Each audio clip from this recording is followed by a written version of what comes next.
I'm Dan Boyce, and I'm a new contract research scientist working with Fisheries and Oceans Canada.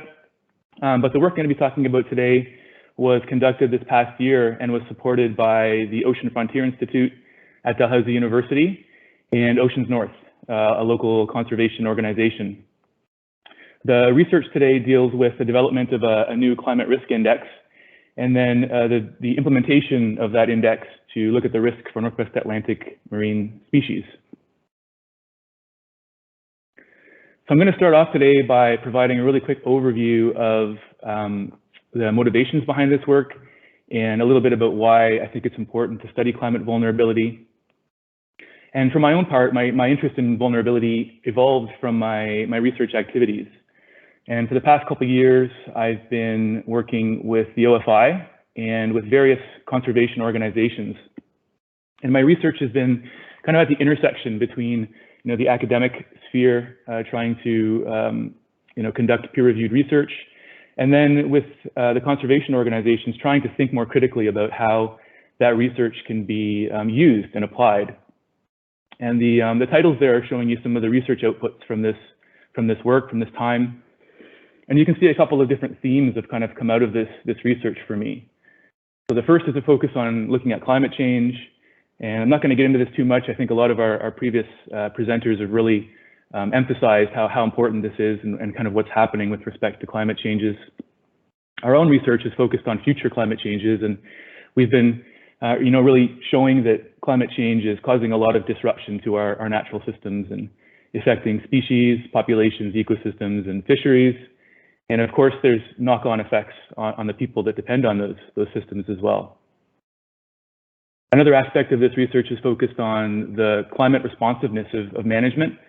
And our research here has shown that climate change is still very rarely incorporated or considered in the management responses, both in fisheries and spatial planning.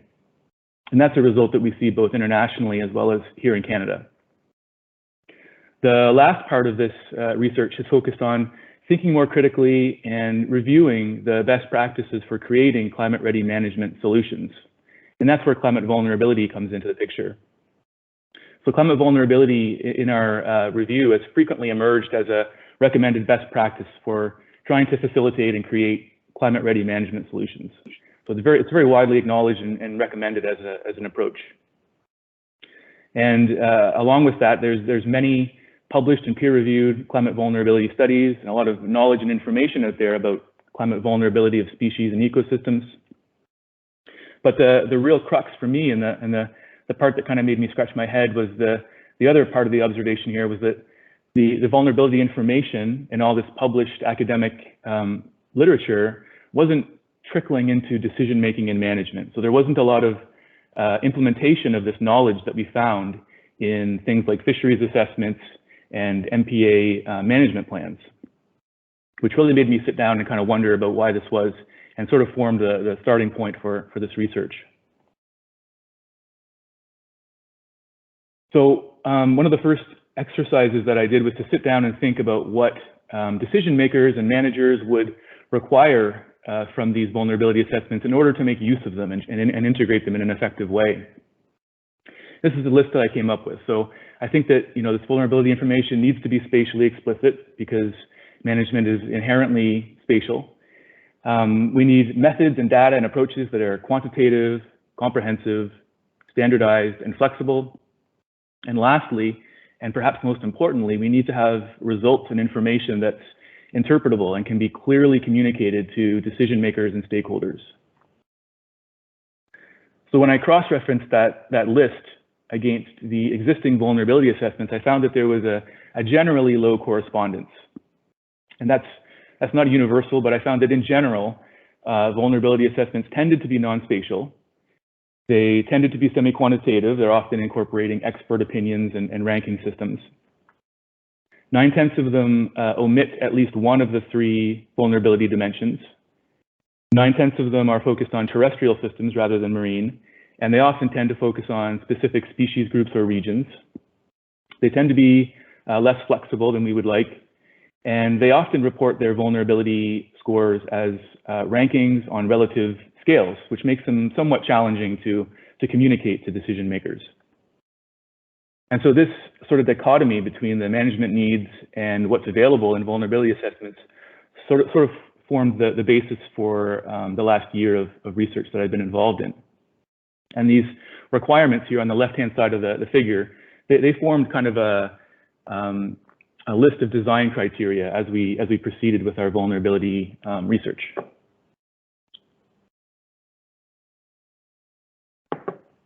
So for the past year, I've been working and funded through OFI and Oceans North, a conservation organization.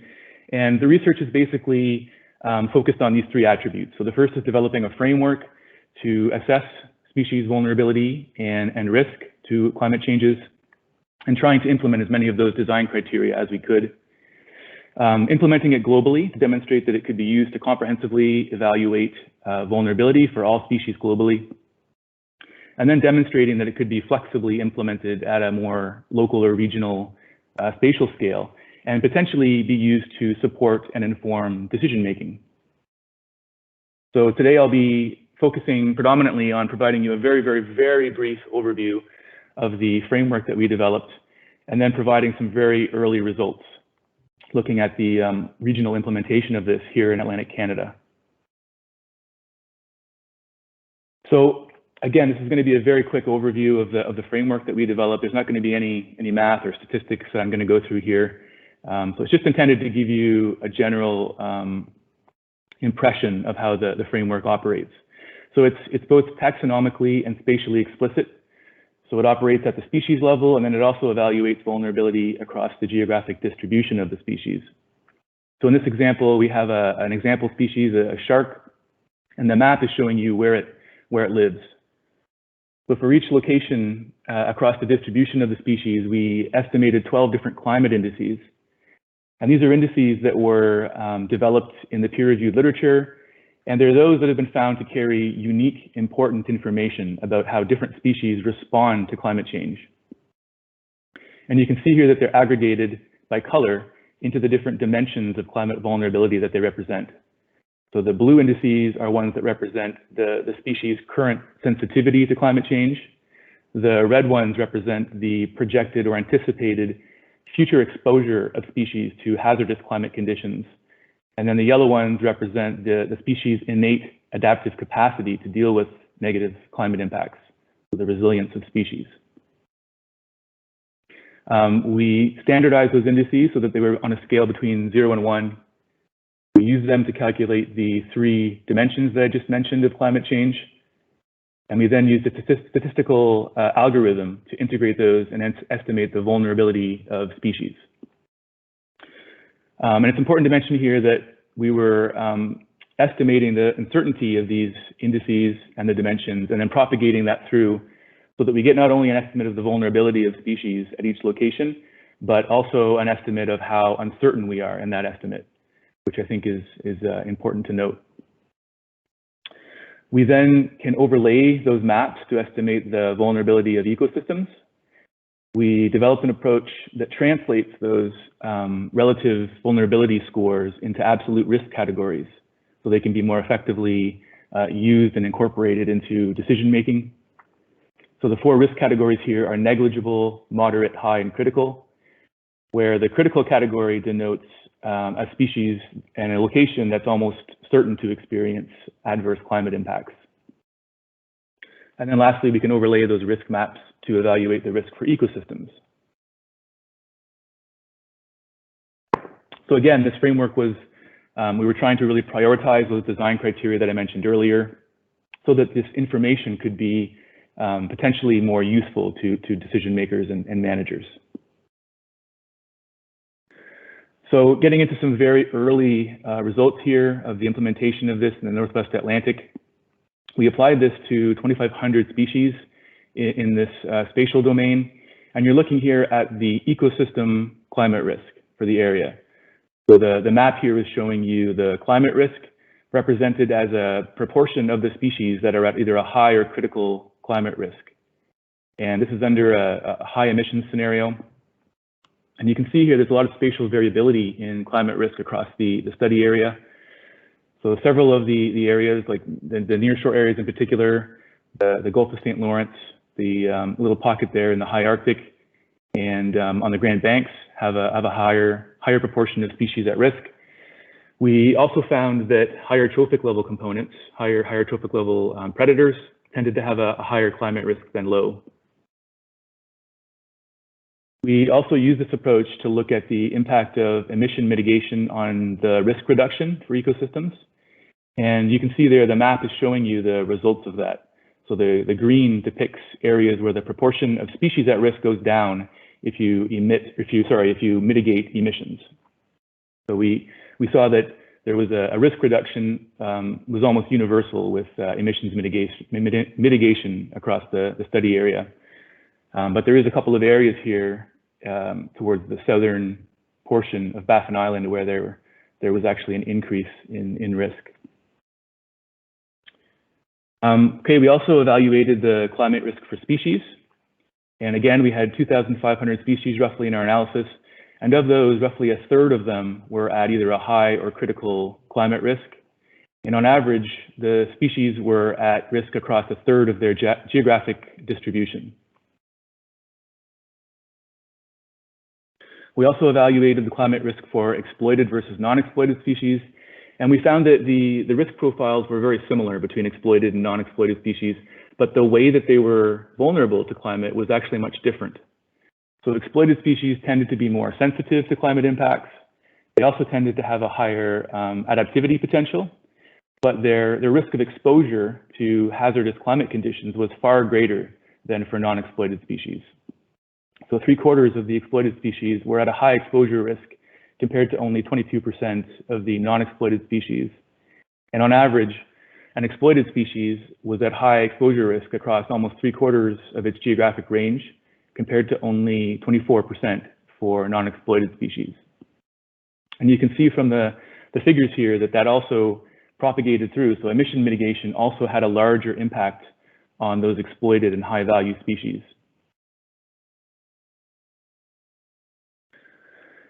So the last result I'm going to show here is just to show you that we also looked at the risk profiles for fishery stocks. So we looked at 95 different fish stocks across the area, and the figure here is showing you the results of that. So the 95 stocks are shown there in the y-axis, and then you're looking at climate vulnerability and risk on the x-axis. The points are showing you the average climate vulnerability or risk for the fish stock. And those lines and arrows are showing you the minimum and maximum risk or vulnerability that the species experiences across the spatial domain of the fishery.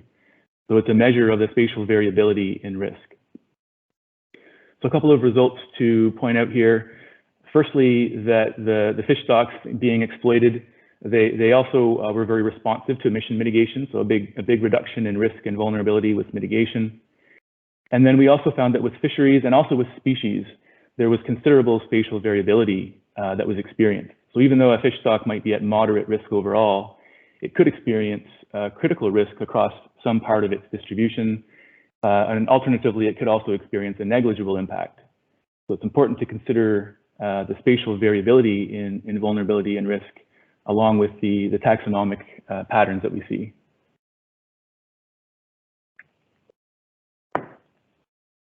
So this work is still very much ongoing. I'm still very much involved in it, and there's several avenues that we're trying to follow up with. The most pressing matter for me is to get this work through peer review.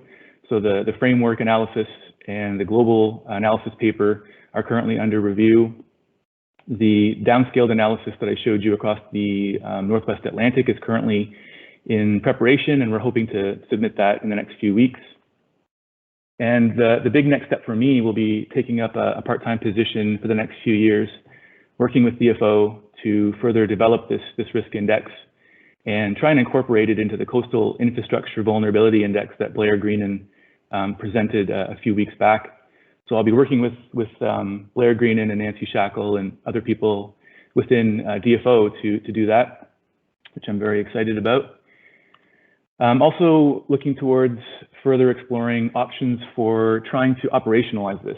So I've been talking with people like Ryan Stanley at DFO to try and think about how this could be used in a spatial planning context.